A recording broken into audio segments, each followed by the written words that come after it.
and I found this out when I was investigating the Tower of Babel story and its association with Luciferian presumption. So it's the descendants of Cain who turned to building cities.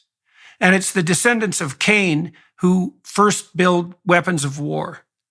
And also, Babylon in particular is founded by Ham, and Ham is the son of Noah who laughs at his own father's nakedness.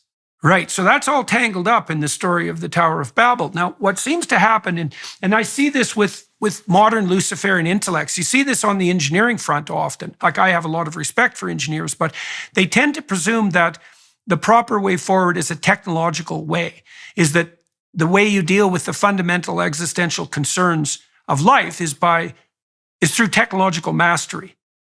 And now it's obvious the case, and you make the case for this in your book, that human productivity, including tool building productivity, is admirable. But the question is, like, do we worship the tools or do we worship the ethos that utilizes the tools? And are those separable?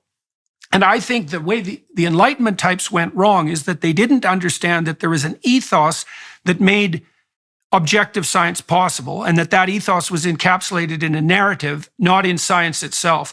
And that technologists are making the same problem. Is like, well, we can just solve this with technology. It's like, well, if evil people control the tools, then the tools will be used for evil purposes, right? And so I read this great book once called The Wealth and Poverty of Nations by a man named Richard Landis, and he analyzed Japan in particular, because he thought Japan was a very interesting case history.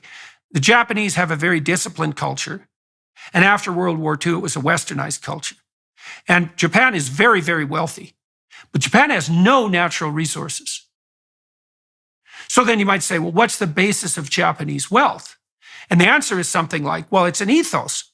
이 발언에는 오해의 소지가 있을 것 같습니다. 제 생각에 일본이 부를 갖게 된 것은 신뢰를 바탕으로 하는 상도덕과 절제되고 규율 있는 정신만 있었던 게 아니라 제국주의적인 성향도 한몫했다고 생각하기에, 이 영상에서 조던 피터슨 교수님은 역사적 관점이 아닌 데이비드 렌즈가 분석한 일본이란 나라의 특징, 즉 일본 국민들이 갖는 장점을 예로 들어 에토스의 필요성을 이야기하는 것으로 보입니다. 개인적으로 서구인이 갖는 시각의 한계는 존재한다고 생각합니다. The Japanese are very disciplined, and the fundamental transaction between two Japanese is honest.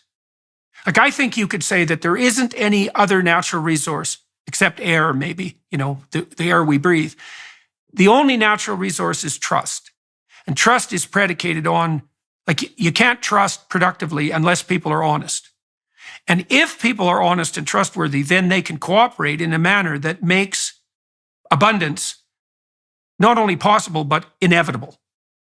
And that means that the technology has to be embedded in an ethos, and that ethos has to facilitate trust. And so the way that you make a society rich isn't as a consequence of them being blessed with natural resources, say, or even with technological prowess.